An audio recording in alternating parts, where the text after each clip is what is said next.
Today I'm going to be sharing with you my October TBR. I don't normally do these because, one, I have hard time sticking to any kind of list or schedule. Number two, my reading really depends on my mood, so I can't really anticipate what I'm going to want to read during a whole month. But I have 4 books that I really want to read, and in a pile, they are aesthetically pleasing, and it just really came together. First up, drum roll please, The Unexpected Guest by Agatha Christie. I've been wanting to read this since I bought it, and it just sounds fantastic. Since I only have 4 books, I'll go ahead and read the synopsis.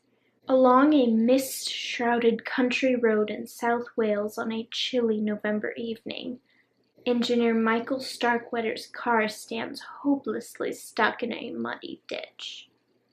Ambling up to the nearest house for help, Starkweather gets no reply when he knocks on the French doors of the elegant, darkened home. With a push, the doors open, and inside he is witness to a startling scene.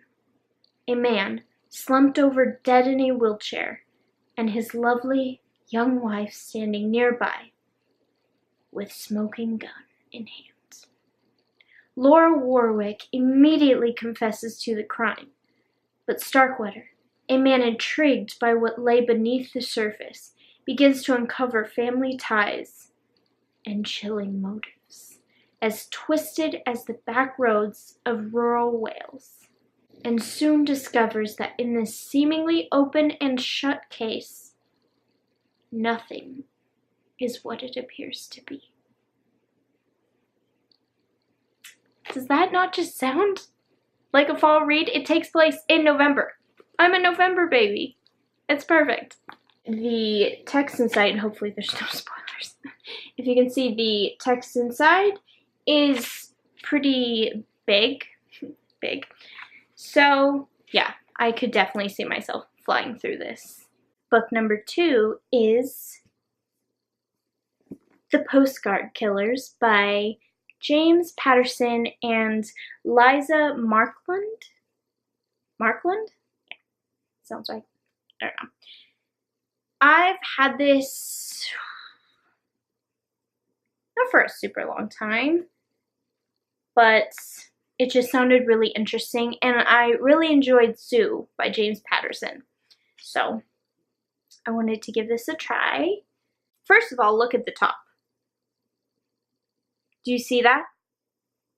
Bestseller, according to New York Times, Chicago Tribune, Wall Street Journal, Entertainment Weekly, Publishers Weekly, USA Today. All 6 of them. And he teamed up with best-selling author Liza Markland, Swedish best-selling author. That's cool. NYPD detective Jacob Cannon is on a tour of Europe's most gorgeous cities. But the sights aren't what draw him. He sees each museum, each cathedral, and each cafe through the eyes of his daughter's killer. Cannon's daughter and her boyfriend were murdered while on vacation in Rome. Since then, young couples in Paris, Copenhagen, Frankfurt, and Stockholm have been found dead. Little connects the murders other than a postcard to the local newspaper that precedes each new victim. Now Cannon teams up with the Swedish reporter Desi Larsson, who has just received a postcard in Stockholm, and they think they know where the next victims will be. Doesn't that sound great? That sounds great. I have high hopes for this one. I mean, it couldn't possibly have been a bestseller for no reason. Right? Right? Am I right?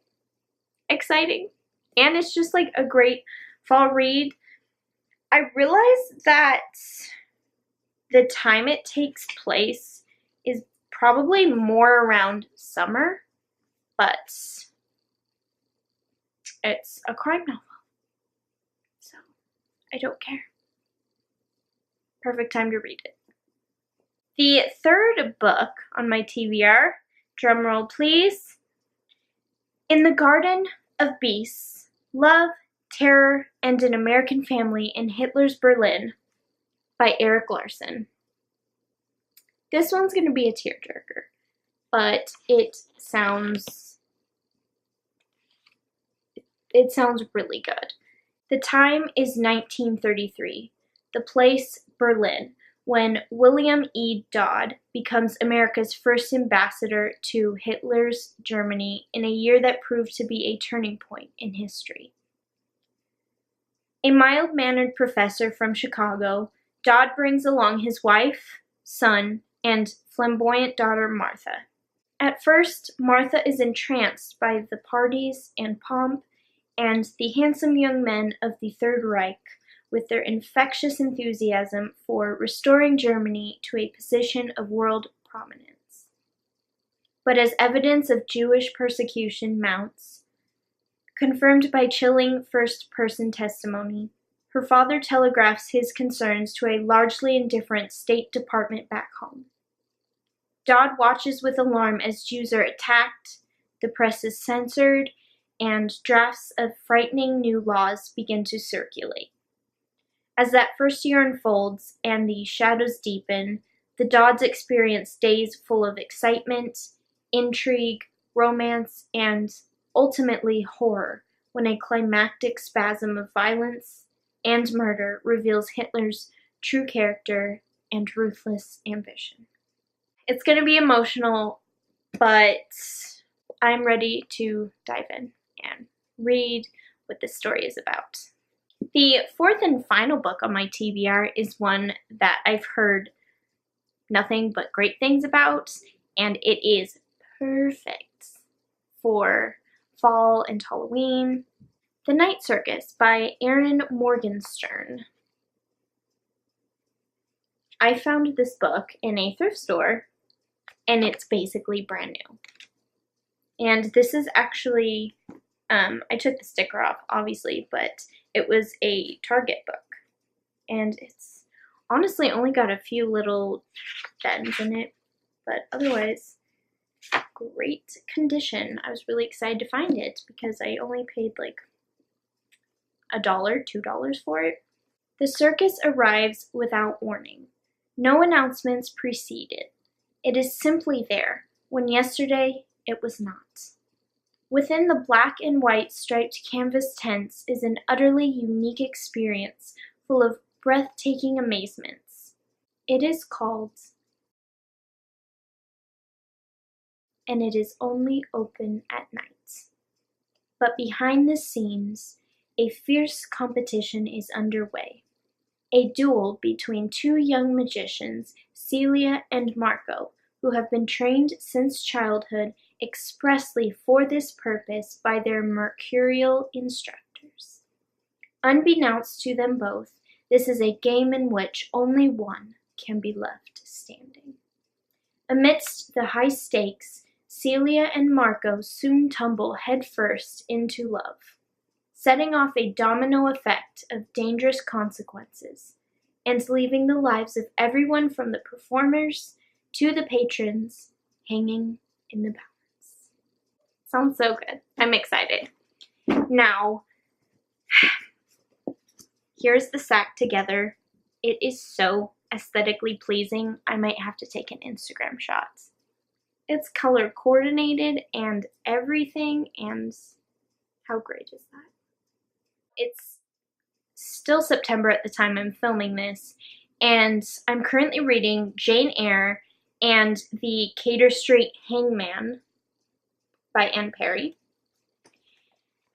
These two books are also perfect for fall, and I don't know if I'll finish them before October or even November. So I'll probably be reading these as well, and if I finish, I'll mention them in my wrap-up. But I'm not officially mentioning them because I don't want to ruin my aesthetically pleasing pile. I mean, purple just throws the whole thing off, okay? So here's my TBR. Really excited, and I hope I can finish all these in October. If not, they'll just carry on into November. But it's fine. I can do it, right? 4 books. Hypothetically, I can do it. If you've read any of these books, I would love to hear your thoughts in the comments down below. Positive, negative, doesn't matter, doesn't bother me at all. If you enjoyed this video, please give it a thumbs up. Don't forget to hit the red button down below to subscribe and become a member of my YouTube family. Also, click the bell to turn on your notifications. I will see you in my next video. Bye!